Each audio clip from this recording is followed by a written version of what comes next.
All right, guys, we are back and live. We had some technical difficulties. We'll just say that when someone left to leave, they hit the really big red button. And, there's a whole comedy skit on that somewhere. So I just wanted to thank everyone who is now attempting to rejoin us live. Alex will come back in here momentarily. Coach, we haven't really thrown over to you to get your take on what's going on with the Jags-Raiders game. I know you liked many of the defensive moves, I think, that the Jags made in the offseason. I certainly thought that they did a pretty darn good job there. Anything you'd like to add or ask in addition to kind of some of the other comments that have already been made? I mean, Jordan's really given us some wonderful detail on the Jags so far. Mm-hmm. Yeah, I actually had a question and get his take on how he felt about them drafting Trayvon Walker when you already had Kayvon Chase on in-house. Because I really feel like between Josh Allen, Kayvon, and Trayvon, they all have similar skill sets and similar body types and similar abilities to be edge rushers in a sense. Now, Trayvon is a little bit more bulky in the sense where he may be able to kick inside a little bit, but with running the traditional 34 base, how do you feel about them drafting Trayvon when you could have maybe went secondary, hypothetically, when that's to me, that's an area of need more so than interior or in the front seven? So how did you feel about that first draft pick? So to put it bluntly, Kayvon Chason has not developed to this point in his career to the point where you would feel comfortable with him as a starting outside linebacker in a 3-4 defense. Trayvon has a good 30 pounds on him at least. Even when you look at Josh Allen compared to Trayvon or compared to Kayvon Chason, there's a clear gap in the frame and the structure of their muscle structure. And I just don't know that Kayvon is at the point where you can feel comfortable with him, even in a heavy rotation. So I do not have any problem with where they went in terms of trying to address edge. And they perceived Trayvon Walker as this unicorn type talent who, if they can get him to develop that outside pass rush, the one-on-one moves, then there's nothing he can't do. And I have to say, from everything I saw from him at Georgia and from everything I'm seeing from him so far in camp, I'd have to agree with them. But the question still remains, will the pass rush skill set from an individual one-on-one standpoint, you got to go beat the tackle, are you going to get it done? Is that going to manifest for Trayvon Walker? Because he can set the edge. He's a really good chase player as a weak side defender. He can drop in coverage. So he fits the 3-4 outside linebacker role well. And yeah, you mentioned he can kick inside. I'm sure they'll have him do that at some point as well. But they have been focusing exclusively at outside linebacker for Trayvon, which I think has been good for him. Because at Georgia, he moved around from whether it was 5-tech, 3-tech, nose tackle, off-ball linebacker. He was all over the place. He did it all. And now they're giving him a more focused role in this defense to start his career strictly at outside linebacker. And he and Josh Allen, they have been working with the outside linebacker coach, Bill Shuey, off to the side pretty heavily in every single practice, dating all the way back to OTAs and rookie minicamp. So they're putting the work in, and he's putting the work in to try to make sure that he does develop that outside pass rush. But it still remains to be seen whether it's going to pop off on Sundays yet this fall. Okay. So the follow-up. Well, you mentioned. Sorry. What do you think they do with Kayvon? Because he is being paid I believe he's a first-round draft pick, if I'm not mistaken, right? So he's being paid a first-round draft pick. What do you think they do with him? I think they try to develop him. I don't think at this point he has had the best coaching. Certainly not in year one. He was under Todd Wash, which is a 4-3 cover 3 defense. He was really miscast in that situation. And then last year, a lot of players failed to develop in Jacksonville, as we all know. So there's a chance that the guy does take a leap forward in year 3. He was a first-round pick for a reason. And I do think a 3-4 defense where you're going to have games up front stunting. I think that most of his college production from a sack standpoint did come from him stunting inside. So potentially you could see that in a rotational type of role. I do think he is the third outside linebacker on the team right now. But at this point, he's going to have to go out and show this preseason and throughout the rest of camp that he deserves to be in front of some of the less heralded players like Jameer Jones, Rashad Berry, and Wyatt Ray on the edge. Okay, because I envision if he does develop any type of skill set, y'all can have a three-headed pass rushing monster on pass downs that would allow you to, maximize your ability to get to the quarterback. So I'm hoping that he does pan out. Yeah, and they've also brought in Arden Key from San Francisco to be an interior pass rusher. Obviously, Raiders will know all about Arden Key, but San Francisco really kind of unlocked him, kicking him inside last year as a rotational pass rusher. And you can't forget about DeJuan Smoot, who has kind of been a starter for the Jaguars at edge for the last couple of years. He's now got the ability to kick inside as a rotational pass rusher as well. So there is some pass rush depth. I don't know how much pass rush depth there is on the edge because I think Smoot and Key in that 3-4 defense are playing more on the interior with a hand in the dirt. Gotcha. You mentioned Zay Jones earlier, and I know you kind of blew past him. Like, let me tell you something. Zay Jones, I wish him well, except when you guys played us. Right. But you're going to find that Zay Jones is he's a wide receiver too, right? Or 3. Okay. Yeah, I would say in Jacksonville right now, he's the wide receiver 3 in terms of who is going to get the most targets, but he is lining up at X, and he is the guy that they're sending deep. They're trying to get the deep shots on the outside. So and that's what he does. And see that overtime game from last year that we played against the Ravens. Zay Jones.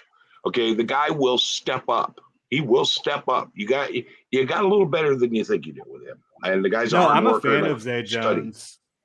I just think putting him in an X wide receiver role, you're expecting a jump from what you've seen from him in the past. He hasn't done that at a sustained high level to this point in his career, in my opinion, at least. But I think you've seen the flashes. You've seen the connection deep with Trevor. And he's also a guy that I know he'll block his ass off. He'll do the dirty work for you. And we actually had some fun the other day. He was playing catch with Evan Ingram off to the side, hit me quick with a little pitch. He was like, I was just trying to make sure that you could catch the ball if you're going to write about my hands. So he's got a lot of fun personality as well, too. So that was a fun little tidbit from training camp. Nice. He's also a great special teamer. He's a great special teamer. He plays defense on special teams, and he's awesome at it. I don't know if they're going to have him on special teams this year with, being a starting receiver, but yeah, it's good to have that in your back pocket for sure. I actually have a question kind of for both you, Jordan, and Daniel, but more on what you'd like to see of your team against the other coming up tomorrow. So, knowing that there's going to be limited starter reps, this is really an opportunity for all of us, and particularly Daniel and Jordan, for you to see the 2s, 3s, and then to see if maybe on the 4th string you can start seeing some guys start climbing that depth chart with this first game. Jordan, I'll start with you. Who are you really interested in seeing that isn't necessarily a starter play in the game, and who do you think might be a standout that, say, those of us that are joining us from the AFC West are maybe not familiar with? Yeah, I'm not sure. We'll see if he ends up continuing his performance from the practice field onto the game field tomorrow night. But Jaguars' 5th-round running back, Snoop Connor, he's going to get the start. A guy out of Ole Miss, a big bruiser, 5'10", 220 pounds, same kind of size profile as James Robinson. But with Etienne and Robinson not playing in this one, he's going to get the start. He's going to get some carries, and he's looked explosive and quicker than I thought he would as a guy who was primarily a short yardage back for the Rebels. Picked up a lot of touchdowns in their offense, but we'll see how he performs. He's had a really good camp so far. On the opposite side of the ball, Chad Muma, I thought would come into the NFL and be an immediate starter, but because of the Jaguars going out and get Foye Oluokun in free agency and then drafting Devin Lloyd in the 1st round, Muma doesn't have a place in the starting lineup, but he's a player who I expect to be out there quite a bit and play at a high level for the Jaguars as a 3rd-round pick who I had a 2nd-round grade on out of Wyoming. Yeah. Awesome. And Daniel, what about you? What are you interested in seeing kind of on the Raiders side of things against the Jags? I mean, this is really an opportunity for the kind of tier 2 and down to show out. And these are games where careers are made. Well, we have a receiver who was on the practice squad last year. I want to see how he developed. His name's Dylan Stoner. Okay. I want to see if this guy can move up the depth charts to where he's getting reps, because I really want a Raiders jersey that says Stoner on the back. Okay, just kidding. No, actually, I'd like to see how our backup, Malcolm Kuntz, our edge rusher, I want to see how he developed, because I want to see him go in there and wreak havoc.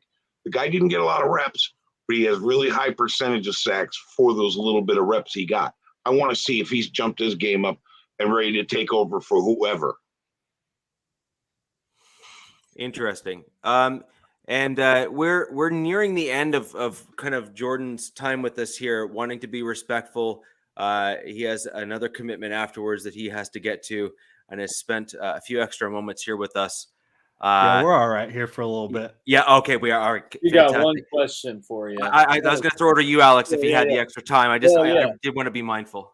Appreciate it. Just a catch it out of my own curiosity and kind of a catch-22 to what we've been talking about up to this point. I mean, I know you mentioned they made a big emphasis, on stopping the run, or at least that's what it appears to be with those additions. So I was just curious as to, what worries you the most.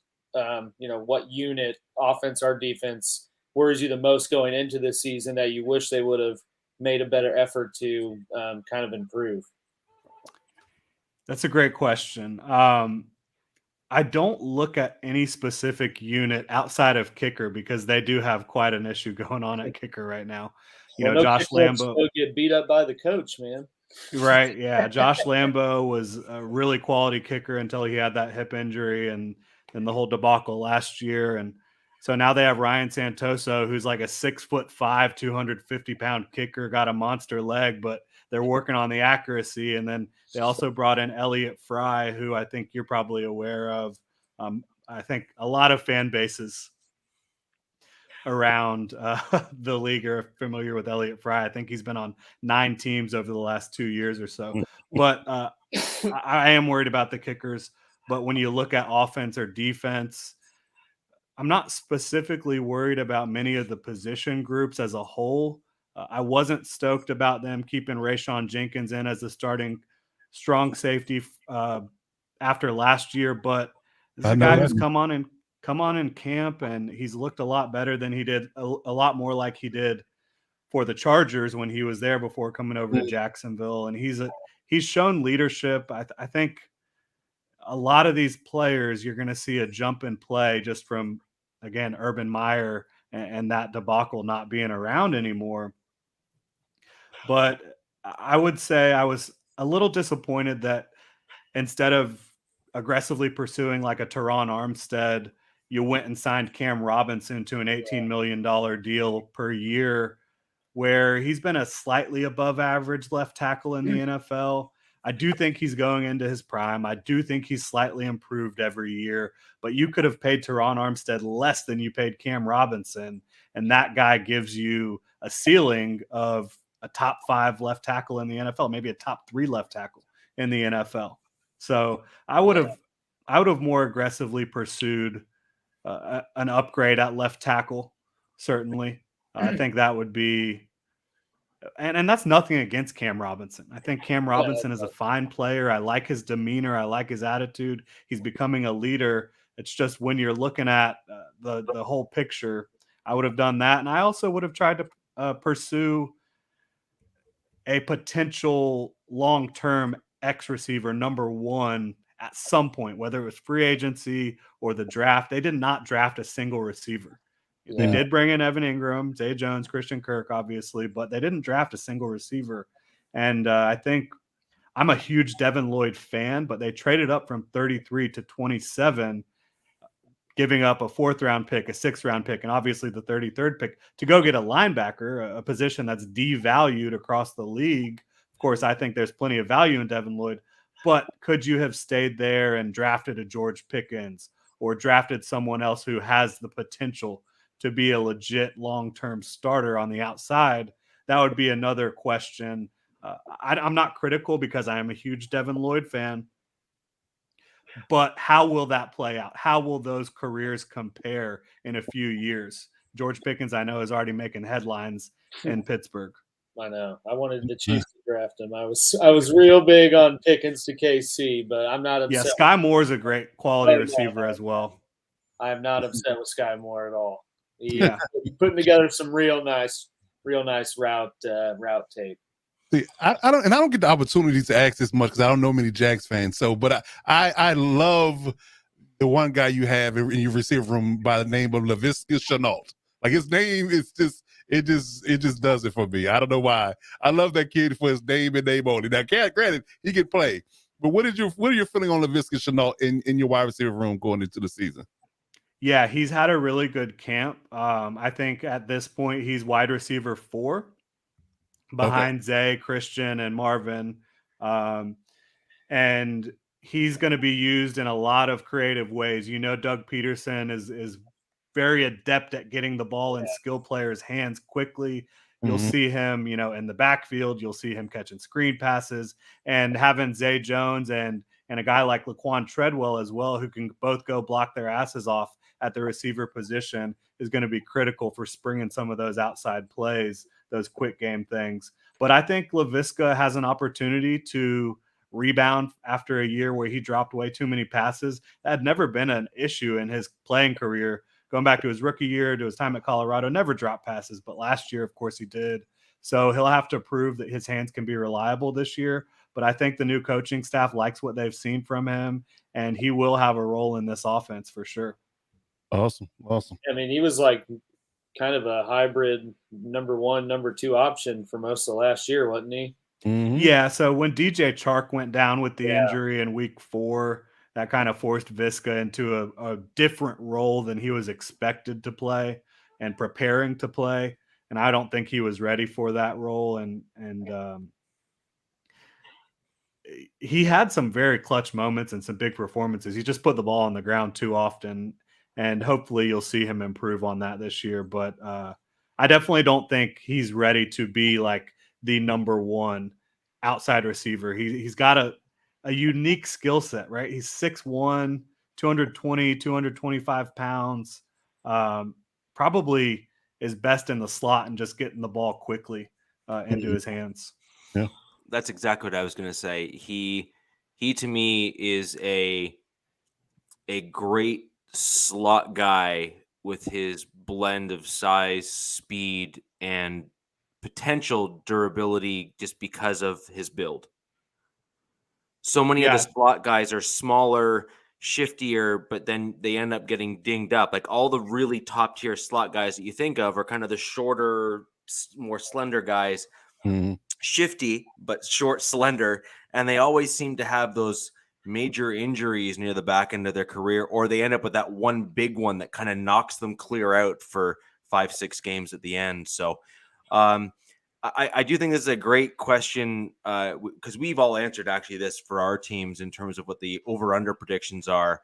Where do you think you guys stand on the over-under that's up there for the 6-game wins? Do you think that Peterson alone will elevate that team, or are you kind of more in the conservative side where you're saying, hey, we need to take steps here, and this is probably the first stepping stone of several? Yeah, it's definitely a completely different program with expectations should be different. I know their expectations internally are playoffs or bust. They're not looking at this as a rebuilding year. They're looking at this as we have the pieces in place to get the job done on both sides of the football. And with Doug Peterson coming in and helping Trevor Lawrence out, developing him, they expect to compete for the playoffs, no doubt about it. I would take the over on 6 games. I would not take them as a 500 or better team. I think they'll be in the 7 to 8 win category, likely. And they could go on a roll. Like Trevor Lawrence has a superior right arm. He is one of the best young quarterbacks that has entered the league in a long time. There's more weapons around him. You're in a better scheme.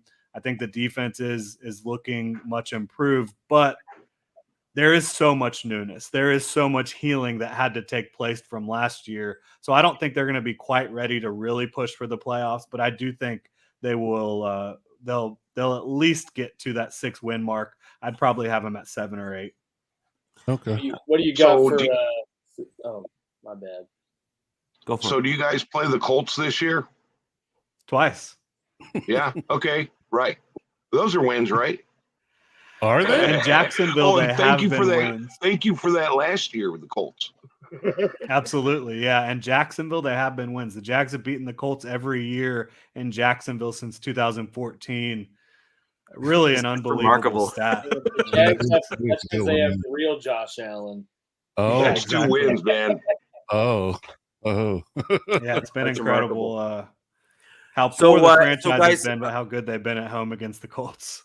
yeah, that's great. it's unbelievable. That's how those interdivision games work, though. Yep. Yeah, and they haven't beaten Houston, the Jaguars, since 2017. Really? Yeah, Wow. Wow. unbelievable. That's a good one. Yeah. Yeah.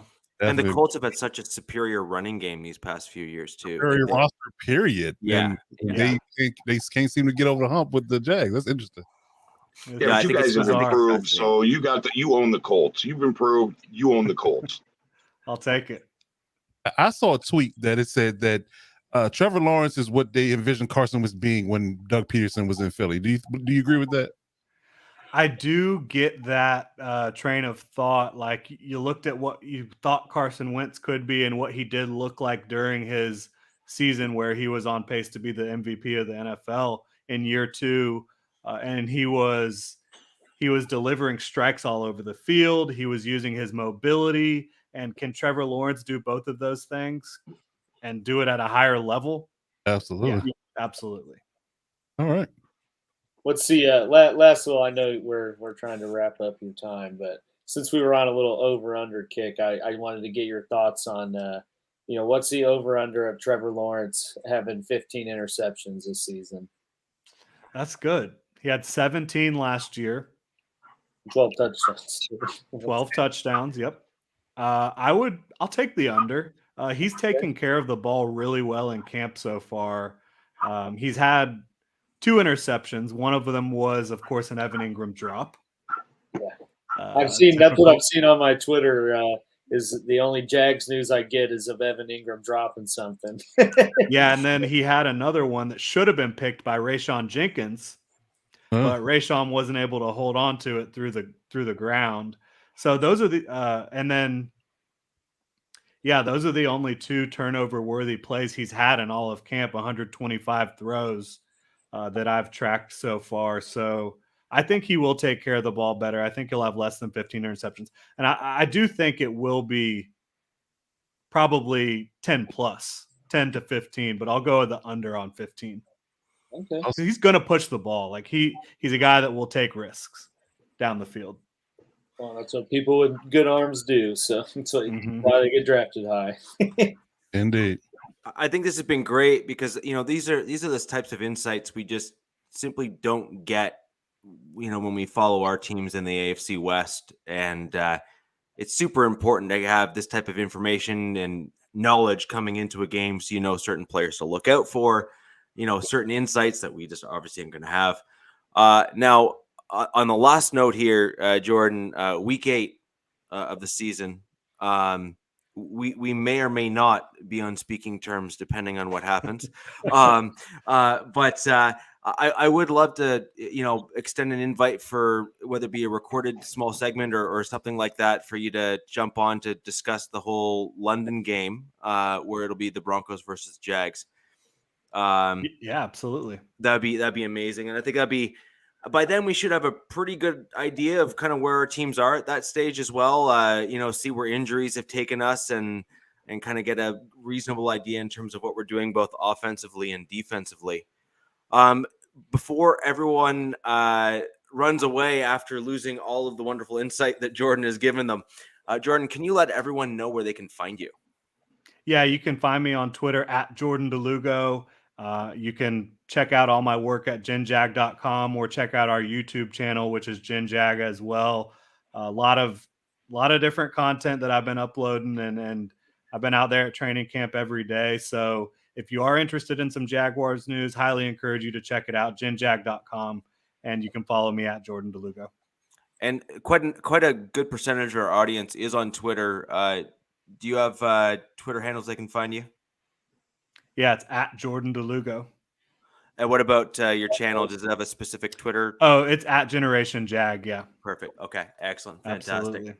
Perfect. So, guys, this is Jordan DeLugo of GenJag YouTube channel. I've subscribed already. I've subbed for a little bit now, incognito, but I have commented on a few videos. You may or may not have seen me in there. Appreciate it. Yeah, my profile picture is the beard in kind of profile mode. That's how you can pick me out on YouTube. I'll watch out for it. Yeah. So I wanted to thank you very much for coming on the show. Any questions that were missed for Jordan, you can leave them down below in the video here, and hopefully we'll bring Jordan back in when the Broncos play the Jags. We'll be able to get some of those questions answered. And Jordan, again, thank you so much for joining us today. Really, really loved the information today. I really, really love the info, because it's, again, this type of football knowledge from other teams is just stuff that you can't find anywhere else. So thank you very much. I was emailing Josh McDaniel while you were telling. What's that? When you were talking about your run defense, I started emailing Josh McDaniel. Okay. Yeah. Yeah, hopefully he has a better stint out there than he did last time in the AFC West. You know he's already got rounders usually do. Daniel's already got wires planted and everything. All right, well, Jordan, thank you very much. Y'all have a great one. Thanks so much. Appreciate it. Thank you. Bye. All right. So Jordan, what do we do Jordan, now? Great guy. Absolutely great guy. Love his channel. Love his content. One of the best Jags channels I have been able to find, period, out there. It's really exceptional content. He typically does daily video or close to it, sometimes twice a day, depending on what comes out. Does some really good stuff there and gives you a lot of good information. And just really, really good stuff. So moving on, we have had some interesting news in the AFC and just generally speaking since our last show, guys. Maybe just going around, since we're now kind of into the thick of things. Coach, I'm going to start with you, and then Alex will jump over your way. What kind of issues and concerns have kind of cropped up on your rosters for camps and whatnot? Have you had injuries? Have you had anything interesting come out of it? Maybe just kind of go into a little bit of that detail.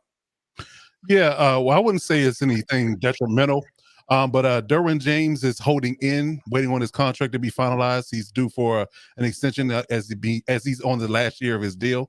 So we're just trying to get the logistics and the language worked out in that regard. I'm hearing positive things about it. It's not a matter of if, it's just a matter of when.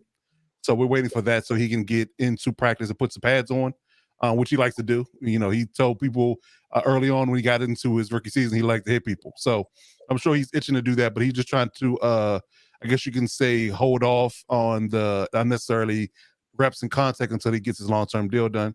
So we're just waiting on that. But from a camp perspective, no major injuries, thank God. Knock on wood, that stays the way it is. So we haven't had any nicks or anything like that as of yet, and hopefully we don't. But you know, status quo as far as how we looked offensively last year, in towards last year, towards this year. Offense is gelling pretty well. I like the chemistry between Herbert and Gerald Everett is developing well. Of course, the relationship with Keenan Allen and Mike Williams has always been there. That's not going anywhere. But I wouldn't say the surprise of the camp so far offensively has been Josh Palmer, the kid we drafted 2 years ago from the SEC. I believe it was Tennessee. He's showing a lot of growth from a route running perspective in the separation and getting open in his one-on-one. So we've definitely liked that news coming out of camp in regards to his development. And I actually alluded to that on my Chargers training camp video that he was one of my breakout players and could ultimately supplant Jalen Guyton as our primary number 3 receiver if all breaks well. So I think that those particular ideas is definitely something that we should look out for. Also hearing that Zion Johnson, our first round draft pick, is stonewalling people in the interior. And we're talking, he had a nice fight with Sebastian Joseph Day, Jerry Tillery, Austin Johnson. So all the big time name interior guys we've had, they've been having battles, and Zion won more than he's lost. So that's a sign of the times and how we have hopefully struck gold in the last two drafts when it comes down to O-linemen and drafting them high. So I do like that. But the most interesting part of the whole entire camp, the first day, Keenan Allen told reporters that the whole entire defense of secondary beat the wide receivers up day one. So that lets me know that the secondary is off and running. With the new additions we've had, I've seen some reps with J.C. Jackson going against Mike Williams. They had a good one-on-one battle. Keenan is going against Asante Samuel. That's been looking good. So overall, man, it's been a positive camp. And the guys that are only one or two guys on the pup list, but everybody else has been pretty healthy and showing good signs of things to come. Well, that's good news. You never want to hear major injuries, occur to any team. So I'm glad that you're at full strength, and it's just kind of a matter of kind of getting your feet under you, so to speak, right? So that's always a good thing. I mean, at the end of the day, having a full strength team on the field with all the right players there and watching a solid game of football is always what you like to see, because it really does elevate the game overall, especially when your quarterback has all the weapons around them. Yeah. Alex, with regards to the Chiefs, same sort of questions. Where you guys at so far? Yeah. So I mean, obviously the biggest recent news is the return of the real OBJ, Orlando Brown Jr. He's back. He's not holding out. He's going to play under the franchise tag. He's made comments to reporters. He wants to finish his career in KC. So, things are on the up and up in that regard. They also signed, King Dunlap not too long ago to bring in a little edge rush help. You said King Dunlap. That gave me flashbacks to the lineman. Yeah, not just like the lineman King Dunlap. Yeah, that's why I wanted to say that. But, Carlos Dunlap. Yes. Otherwise known as the King. I view it similar as kind of the Melvin Ingram signing last year, just to get a little veteran presence and assistance off the edge. But from what I'm seeing, they're really trying to get Karlaftis around. That's a fact. That's a fact.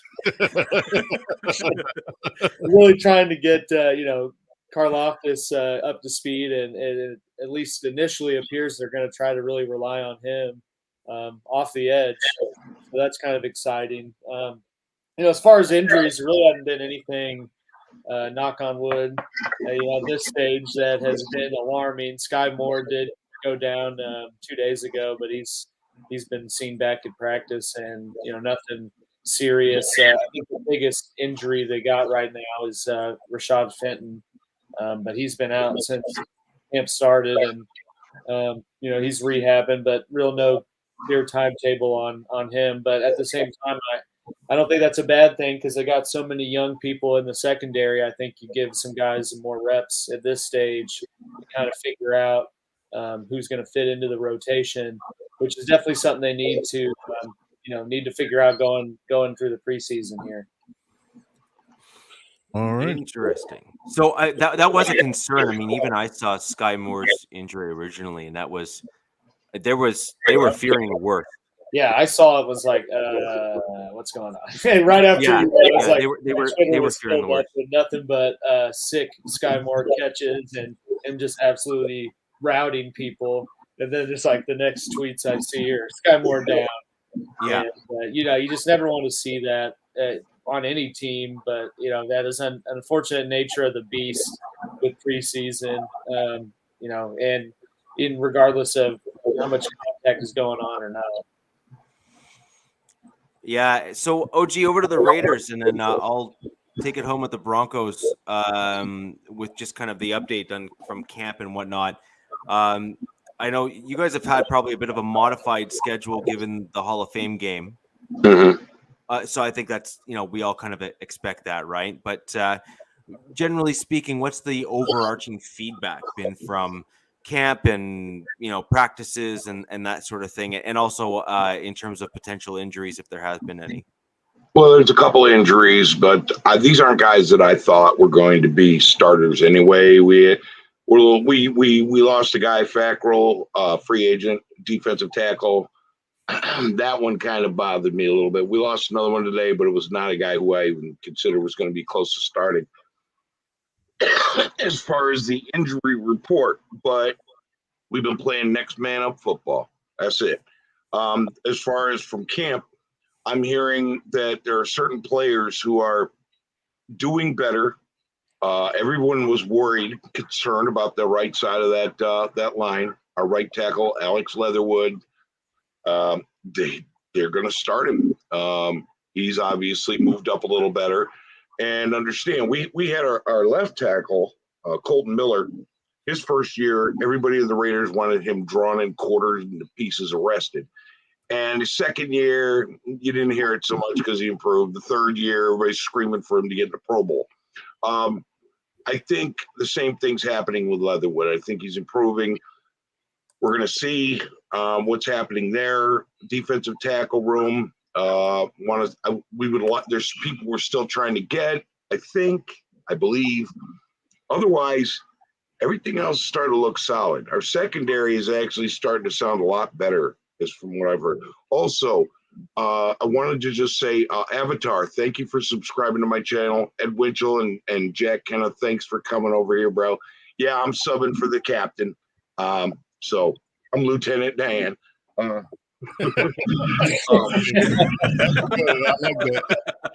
otherwise, that was just a smooth transition. Good for you. It was. No. But people are asking questions, and I got answers. You might not like them. No, but I'm actually looking forward to the season. The thing is, I'm actually looking forward to the next decade. We are the most powerful division in the NFL. Nobody can contest that. We are the most talented division in the NFL. Nobody can contest that. This division is going to be scary to everybody. Lieutenant Diane.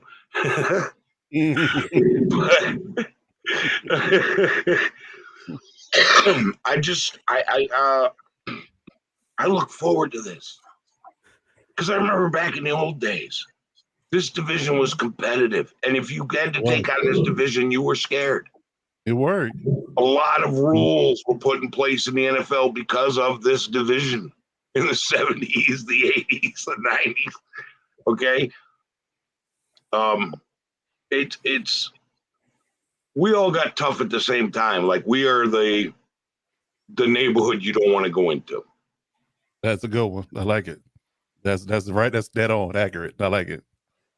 Yeah, that's yeah. I mean, and there certainly were a bunch of rules put in, and I mean, the rivalries within the AFC West are legendary within the NFL. I mean, some of the top rivalries. Period. Deeply but rooted. I've been watching this game since 1973. It has never been like it is today. And I'm here for like we are the bad neighborhood. Yeah. I think that's an apt thing. And although I'll maybe pull that back a little bit, I think in various stages of history, the AFC West teams have had one team that has been, in that upper tier and have been able to stay there. I think what sets us apart now is the fact that all four of our teams have kind of ascended at the same time. I've seen it where there's always been a lot of two teams. I've seen times when there were two teams that were going at each other, two teams that were the best two teams. Not four. Not four. All four. This is unprecedented. Yeah, exactly. That's exactly it. Is you typically don't end up with all four teams in that division that kind of all elevate. You typically have one that seemingly ends up in a bit of a rebuild mode or some variation of it, and we're just not there right now. Yeah, no. It's all the switches have all been flipped for all 4 teams, and it's going to be really, really, really interesting to kind of see kind of what comes of it all, what worked, what didn't, and all that sort of thing. So I think it'll be really interesting. With regards to the Broncos, somebody get Mad Dog Creevy out of the chat. He just said the NFC East is the most powerful division. Who said that? Probably the most powerful at being overhyped. If you look at the very, very end of that, he couldn't even say that with a straight face. Isn't he in Colorado? No, he in Colorado? No, he's not. Where's he at? He's with cornfields. I didn't know they legalized drugs in the cornfields. Well, there is definitely alcohol to be made from corn. Let me tell you. But anyway, let's get about these Broncos. Yeah. So with regards to the Broncos, it's been an interesting camp. We've seen offensive changes, a lot of the things that I've kind of talked about already on the podcast in terms of, outside zone style schemes and whatnot. I guess I may as well just lead off with what we probably have already heard. We've now had 2 of our players out with season-ending ACL injuries. You guys may have heard me on earlier pods talk about Demaria Crockett. Mizzou guy. Pardon me? The Mizzou guy, yeah. I always really liked him as a running back. I thought he was that interesting blend that I thought was going to kind of eventually, we might see if he could kind of step in for Melvin Gordon, who's kind of like a power / pass catching style tight running back rather. He's a bigger guy in the 220 to 230 range. But he tore his ACL, I believe actually the same day as Tim Patrick did. Mm-hmm. And obviously Tim Patrick is, that big name wide receiver that most AFC West and now a good portion of the NFL is quite familiar with, because he's that real tall, fast dude that basically caught every single ball thrown his way and pissed you off. Yeah. Broke a lot of hearts. How many times on this pod have we talked about Tim Patrick? I think at least once a week here. Right. Yeah, he really is that unique of a wide receiver, and I hate seeing the fact that he got hurt like that. Mm-hmm. I do hope that he bounces back. I do hope that he's able to recover. But ACLs are no joke, even though the surgeries have gotten better, even though that this has become more routine, and there's a regiment that is now kind of, follow steps 1 through 10. I do not wish that upon anyone. Not at all. No, that's why he's Mad Dog Creevy. That's why. Wait a minute, the Commanders don't their. I know he couldn't even talk Commanders out without. Commanders doesn't their stadium poop on the fans? Have you seen the sewage drops? Literally and figuratively, right? Right. Yeah, but with regards to the Broncos, that's kind of the bad side of it for us, right? Is the injuries and whatnot, and it's going to be a really interesting one. Now, on the positives, there has been some talk of Moody, who was a guard, who's a super, super strong guy. Apparently, he threw back and pancaked DJ Jones. And DJ Jones is, let's just say that doesn't happen very often. And apparently the news out of camp is that Moody did that in one shot. That was not a push back and forth. That was a one motion up and down. Oof. And I think I did mention on one of our earlier pods that Moody's probably the strongest lineman on the Broncos roster, but his arms are quite short. So the challenge that he's had in the past is he's been kind of pushed around by some of the D linemen.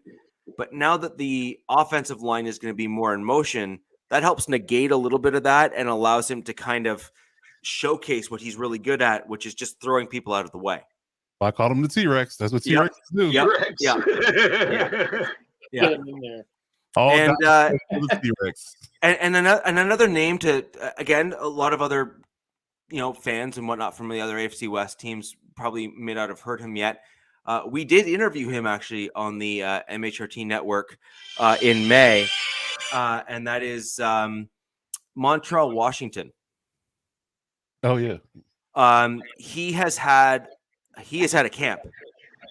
He has just absolutely blown the doors off. He had another touchdown today. He's showing out in the return game.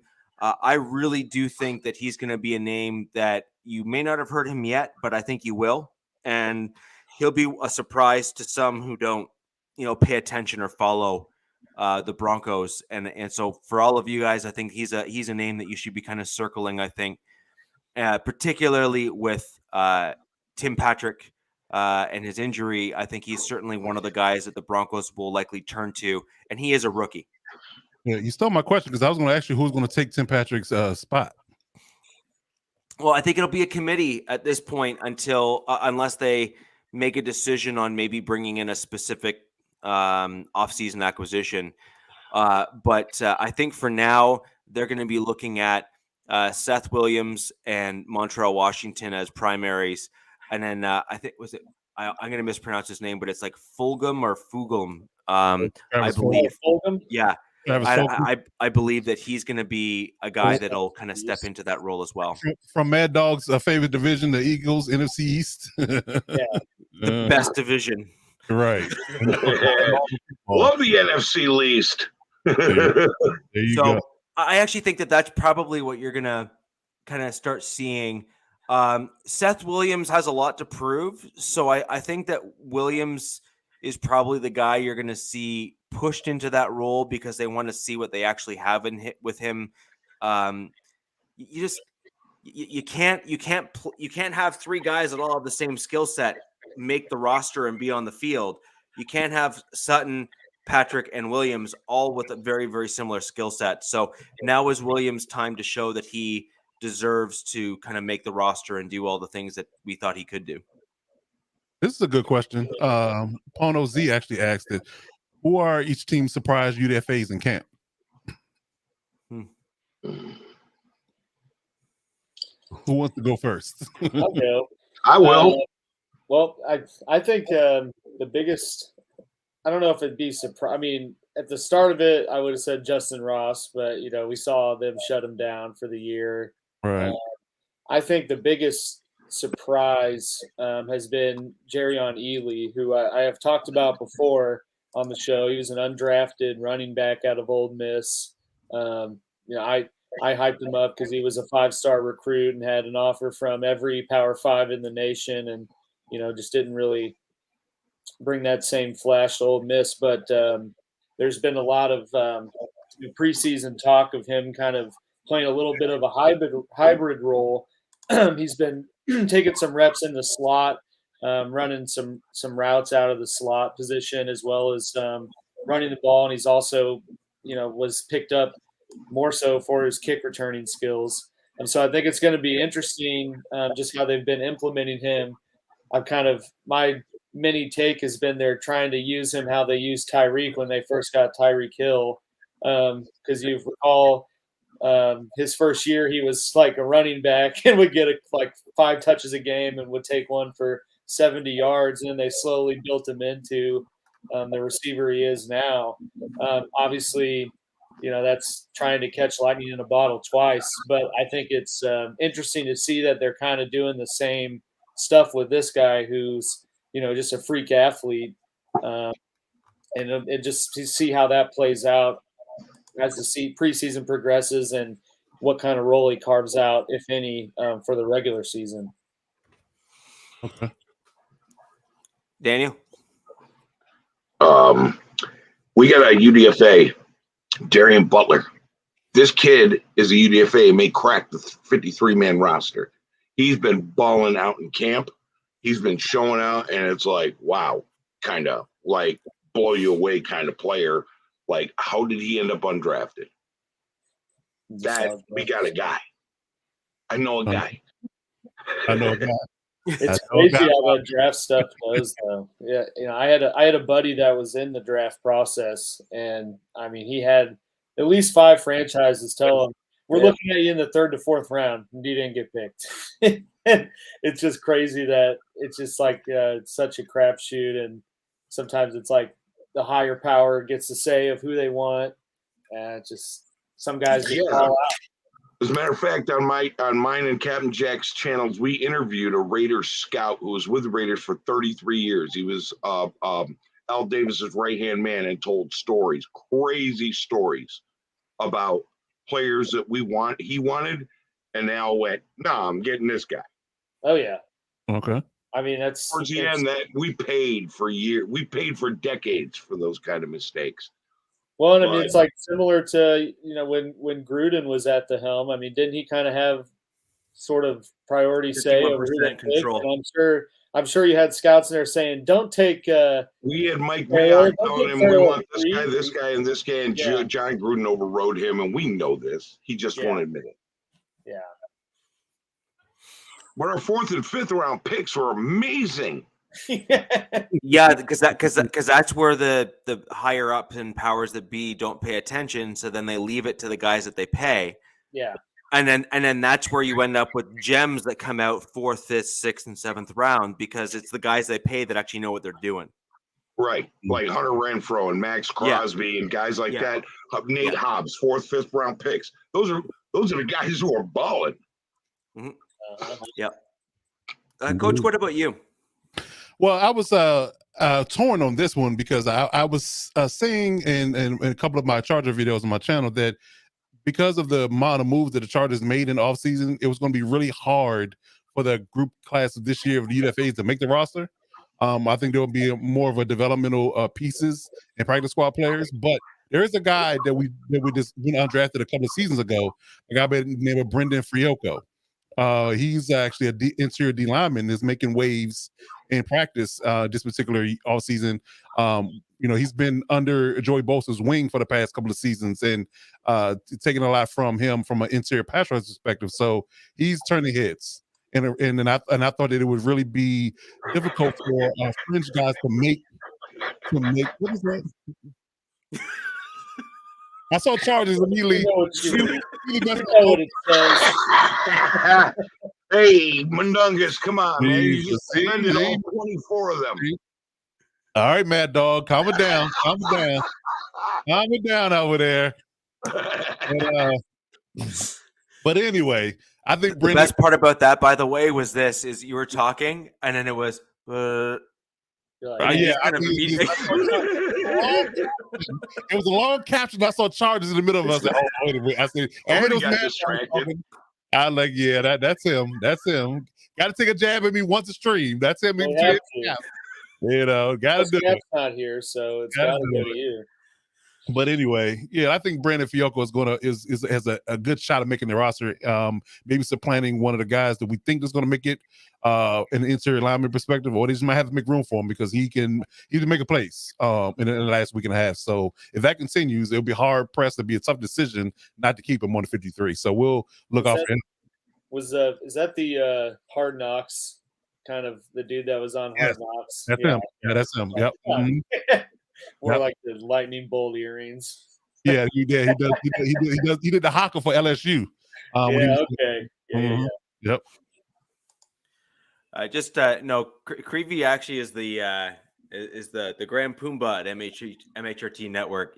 He was the guy that was quick on his feet and recreated the stream after the big red button was clicked as our guest was in the middle of speaking. But he is a Broncos fan, and he is part of the MHRT Network. With regards to UDFAs for Denver, though, it's a tough one. We normally always have one or two that really stand out. The only one I can think of is probably Allen, who's an outside linebacker. I haven't heard really highs or really lows, although I actually think that he's probably going to start showing out once preseason starts out, because I think that he's the type of guy that's what you're going to start seeing. Although I also think he's not fully healed yet either, which is probably why you're not hearing as much about him. And then we have a couple running backs that I've heard ebbs and flows come out of a camp on where, a good play here, a good play there. But we've had such a hit on so many UDFAs in the last 3 to 4 seasons or so. One of the few teams that are good at it. Yeah, like we're really good at UDFA pickups. Like we just are. That's our thing. That's the Broncos jam is UDFA pickups. And like right now, we didn't let him go, but we had Jonathan Cooper, who we drafted in the 7th round just to make sure we secured him. But he was basically en route to being a UDFA as a pass rush outside linebacker. We have Malik Reed, who's right now outside linebacker, who is a UDFA. And, Shaq Barrett is the one that you probably have all heard of in the NFL. He was on the Broncos as a UDFA pass rusher as well. But this season, we haven't had the same kind of standouts that we've seen yet. But, the night is still young, as they say, and we haven't had preseason.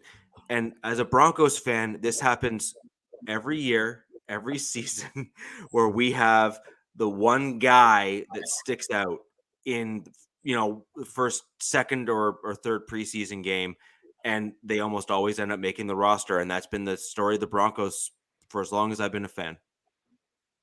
Indeed. Tito, I am the cheap replacement for Captain Jack tonight because he's traveling to go to the Hall of Fame game. That is Lieutenant Dan. Lieutenant Dan. I'm the backup Raider. Next man up, that's me. Yeah, he got the call as the backup. Second string in terms of no, the second string guy got injured. I'm third string, man. Okay. I'm the Bobby Boucher. Okay. Yeah, he's a water boy out there running the offense. He's speeding. Hey, there was a question in there. What do you feel is the weakest part of your team by Jack? I'm glad you brought that up. I love that one. Yeah, love that one. I do, and listen, I'm still advocating for Jack to be our topics and moderator. Our moderator and our agenda guy, because he has some of the best topics that questions he brings up in the chat every week. So shouts out to Jack and I do a show together. He's not a content creator, but we do a show together called Dos Pendejos in a Chat Room. And no, seriously, on Friday night. I just didn't know, so I have to check that out. No, Jack has thrown out 3 questions so far this episode, which have been just a triple or a home run in terms of quality. Oh, yeah. And so spectacular questions. Thank you. Keep them coming. How about we start with Daniel, since you and Jack go way back. Thanks, Jack, you jerk. Yeah. So where are you at in terms of team and strengths and whatnot? What is the weakest link? Yeah. And don't say goodbye at the end. Right. Almost did. I thought about it. I honestly, if I go by last year, I'm thinking our strong safety, Jonathan Abrams. But from what I've heard, he's been improving himself in coverage. So I'm just going to wait and see if that's real. Otherwise, yeah, that's a weak link. Or I'm not going to go with our offensive line because what I've heard is totally opposite of what everybody's chatting about. So there he is. Make me a mod. I love this show. Jack, you prostitute. Anyway, so I honestly think our weakest link is our strong safety at this juncture, but I hope he proves me wrong. That's it. Okay. It's kind of hard to follow that banner. Yeah. Jane, you ignorant slut. You probably don't remember the 70s Saturday Night Live, do you? None of you. No, but I just feel like I want to call somebody an angry slut now. I just feel it's... Yeah, no, there's Dan Aykroyd used to say to Jane Curtin, they did the news, Jane, you ignorant slut. Yeah, that's fitting. That's fitting for somebody I know. Oh man. So weaknesses. What is your greatest weakness? Sheesh. I mean, I'm going to steal a thunder kind of sort of when the other guys they go behind me, but I'm going to say right tackle at the moment. Right tackle is one of my glaring weaknesses and my glaring concern. I think a lot of us. I mean, it's one of those things that the really thing that would probably keep me up at night if I was on the Chargers payroll about what they're going to do. Now they have 3 guys, that are in I guess you can say in battle for the job. Storm Norton, incumbent. Trey Pipkin, 4th round pick from 3 years ago that they picked up, has kind of been bounced around for different positions. He played guard a little bit left tackle. Now he's vying for right tackle. And we also got Jamiri Salyer from Georgia we drafted in the 6th round that's vying for this spot. Now, it is a question of who's the best out of those 3. I mean, I don't have a lot of confidence in Storm based upon his performances last year. And Trey had some decent flashes. I think it was a COVID game that he played in. He did pretty well. He held up pretty well. But again, he wasn't going against Max Crosby or Chandler Jones or somebody of that nature, Chris Jones. He wasn't going against those guys. He was going against. You're about to not say someone for the Chiefs, huh? You savage. I said Chris Jones. You had to think about it. But you didn't have an edge guy on that side last year that was worth talking about. You do now. So yeah, but but point taken, he wasn't going against elite talent. So that I would say that it's just a question of their athleticism and whether or not they can hold up without help. That's my biggest concern, because you kind of limit your offense when you have to give the right tackle help every play. It lends to taking away a weapon. You got to chip him with a tight end, chip him with a back, things of that nature. So you lose a receiver in the pass game. So if we can get somebody that can hold up well against the elite pass rush that is the AFC West, then I think we'll be better off, and I'll sleep better for Justin Herbert's sake. But yeah, I think that's probably our biggest weakness. So I have kind of 2 on the Broncos. I truly can't really decide between them because I think they're both going to kind of show up this year. One of them is middle linebacker. I think we have Jonas Griffith, who I'm quite confident in. He's a solid inside linebacker, and if you didn't pay attention to him last year, you really should have. He's right up there. Very athletic, can cover, can do all sorts of things. A bit of a, jack of all trades. Did fairly well against the run stop and was able to kind of chase and cover guys. A little bit raw in certain respects, just because he had just kind of filled into that role and kind of entered into that role late in the season. But I think that he's a guy that we can count on this year. My concern is Josie Jewell's now our kind of Mike middle linebacker. He only just started for the first year last year to kind of show that he could anticipate to make up for his lack of athleticism. And he did look to be faster last year. So I think that's a good thing, but he got hurt. And then when he got hurt, he was off the field. And now you have to start wondering, and some of the news out of training camp and whatnot is that he is not as fast as he once was. So I do wonder if he's now lost a bit of a step with the injury. I could see that being a challenge again for us. So I'd say middle linebacker. And then the other one that I think is something that we need to be cautious and careful of is the right tackle spot. Until you have one that's proven throughout the season, you don't really have one. And so therefore, you have to go in with some skepticism. And I think much like the other AFC West teams, we didn't truly address it in the offseason. And that's a concern of mine, because you want to have those 2 bookend tackles so that you can then kind of say, all right, the edges in this division are amongst the top in the league. You need to ensure that you can protect those edges and seal those edges. Also in the run game, that's an important thing as well, because when you start kind of down blocking and start to kind of move up, you need those right tackles to help with that. And I think those are the 2 big ones for the Broncos. Man, fire today. Oh man, can't say anything about the quarterback. With my comments done, Alex, over to you. Yeah. And to answer your question first, Jack, Orlando Brown is not holding out anymore. That was my announcement of the return of the real OBJ to camp. So he's going to play under the tag. He's there ready to get going. Thinking of the biggest weakness with the team, at least at this juncture going into the season, I'm sure you guys want me to say the receiving core or something of that nature, just to kind of feed the narrative you guys have been saying since I've been on this show. I could also say right tackle, but I think given some other people's concerns, I'm not gonna take the cop out. So for me, the biggest weakness, mainly because it's kind of an unknown at this point, would be the secondary. Just because there's so much turnover the Chiefs have, they really only are returning Snead. You lose Matthew.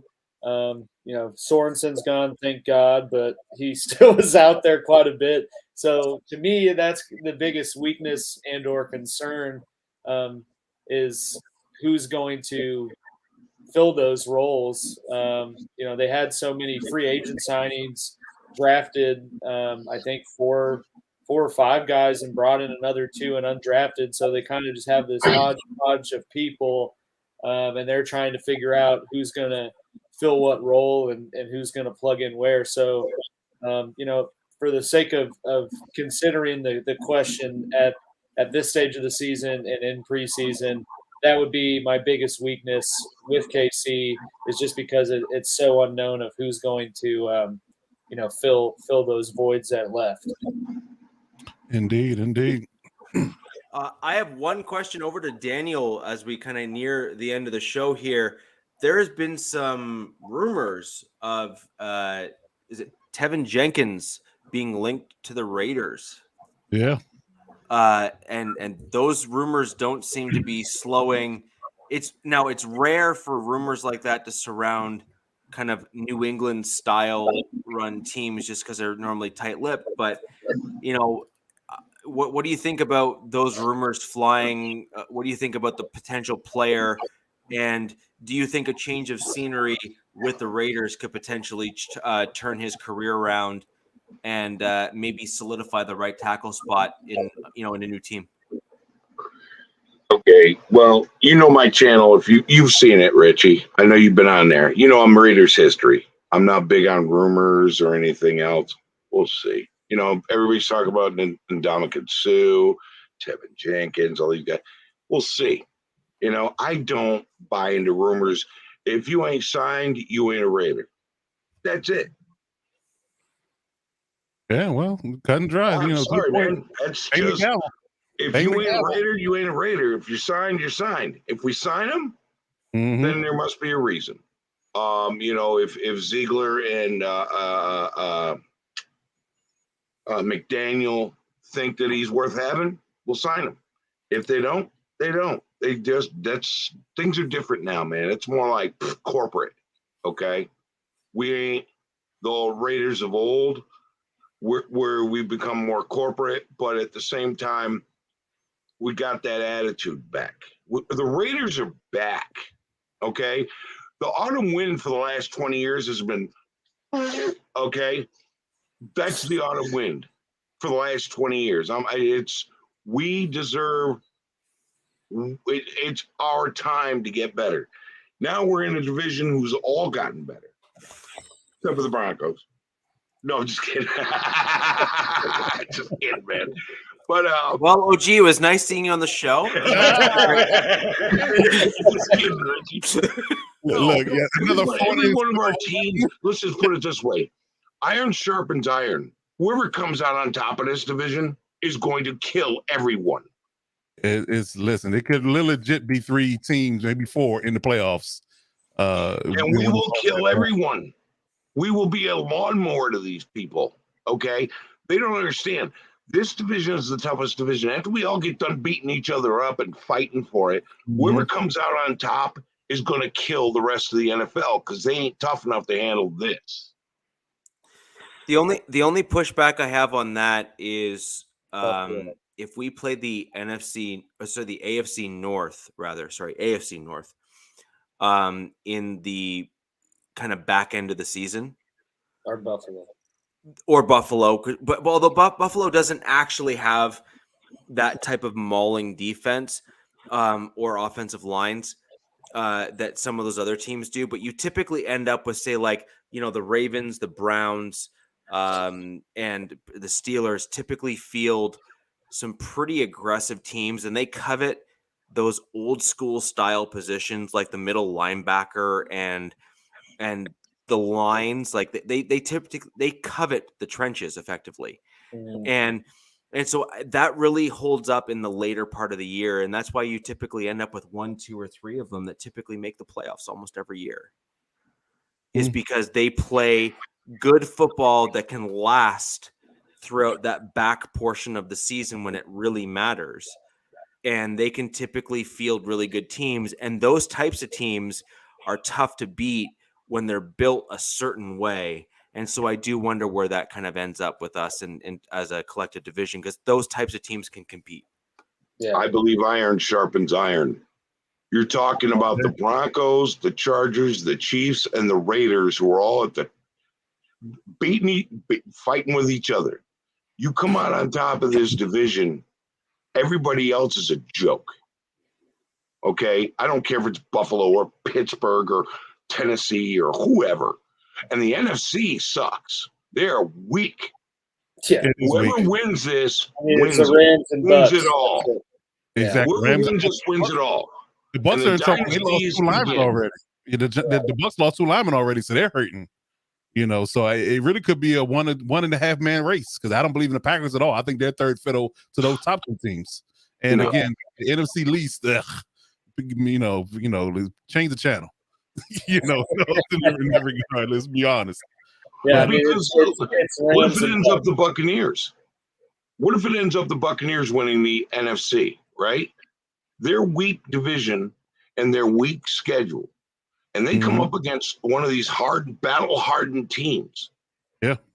NFL's rigged. They are dropped into a meat grinder. NFL's rigged for Brady. Is that what you're saying? Dude, I could do a whole 2-hour episode, draw out my conspiracies on that. Oh wow! Oh wow! They started with the Tuck rule, I believe.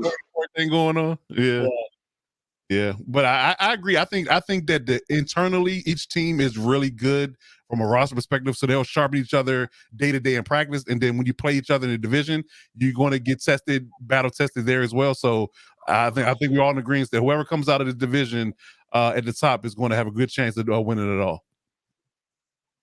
You muted, Richie. You muted. Richie, you're muted. The Niners are a halfway decent team too. But again, Trey Lance. The question mark is Trey Lance. Good system, but I think they only go as far as the quarterback takes them. So if Trey Lance suffers or struggles, then they're not going to be as good. That's it. And I just think it's tough to just, if they have a good roster top to bottom, but I think it's always tough to just say you totally change the quarterback and it's a guarantee. Do you think the NFC is even close to strength of the AFC? No, not at all. No, not at all. But I also don't think that commenting on one team being strong within a division means that I'm then also commenting on the entire division either. Right? So, you can say the Rams are a pretty strong team, but that doesn't mean you're then saying the entire NFC is a strong team. And then they went to the Super Bowl. They won the Super Bowl last year, right? Yeah. We beat them. Yeah.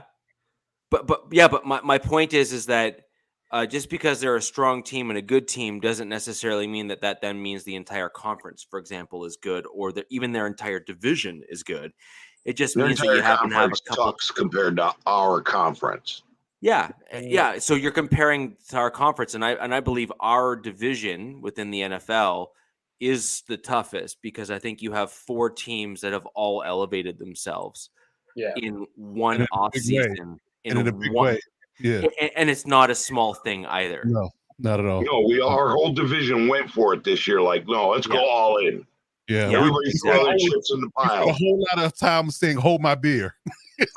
Exactly. Everybody they went all in on the push the chips to the center of the table. Let's battle it out. And that's how this season will go. When it's done, we're going to be the most battle-hardened division there is. And everyone else that we face in the playoffs, we are going to destroy. And everyone in the NFC, good luck trying to win another Super Bowl for next 10 years. Well, I think you have the benefit of having a few young quarterbacks within our division as well. Like, Mahomes is still young. Herbert is young. Wilson is aging, but he's still not old. Well, And not old by Carr, these standards. Early 30s, not old by. and Carr is not old either. So Mhm. the whole point is that the quarterbacks that we have within our division, they're not like a Tom Brady who's in his 30th year in the NFL, and whatnot, right? So I think that's an important distinction to be made from our division and others in the NFL, is that we're not going to be looking for quarterbacks for a while, I think, from what we've seen. And that's a huge thing, because then you can then budget and plan around kind of where you're going as a GM and as a franchise. Absolutely. But guys, we have the hardest fight in our division is amongst ourselves. The hardest fight we take on in the NFL is amongst ourselves. Mm-hmm. Yeah, exactly. And I agree. And that's going to be, and I think what you're going to start seeing in the offseason with the AFC West is quick pivots, because you're going to start seeing hyper competition within our division. So you're going to start seeing maybe the secondary, for example, the Raiders, is being looked at as a major weakness. So you'll see like 2-3 guys getting traded away. You'll see a couple trades in the draft to kind of bolster the upper and target certain people in the draft to kind of maybe backfill your roster on the secondary. But I think you're going to see that across all teams, because we're going to all try to remain competitive, as you said, for maybe 10 years. And I think that's the only way that we're going to be able to do it, is with kind of short burst moves to try to fill the gaps in terms of where we've fallen down against each other. Because I agree, I think that's where the true competition is going to lie, is amongst our with our 4 teams, as it looks relative to the rest of the division. But guys, I think that's about gonna do it for this show tonight. We've had a blast. I know I have, and we had some great content there from our Jags guest for the upcoming Hall of Fame game. I think that's just great insight to have, knowing what to look for in certain players, concepts, and changes. Yes, even if you are a Raiders fan and just think you're going to win just because they're Jags, I understand. But I think it's important to know where some of their players are and what to look for when you are, in fact, playing an opponent. Not to mention, football's football. That's just fun. So we need a captain yell from OG before we finish this off, though. It's only fitting. Yeah. You know what? The Yarg is his. Okay. I'm going to do a Raiders chant. Raiders. There we go. There it is. Everyone's got to have their own thing, right? So with regards to all the links and stuff, all the links are down below in the description of the videos you're watching.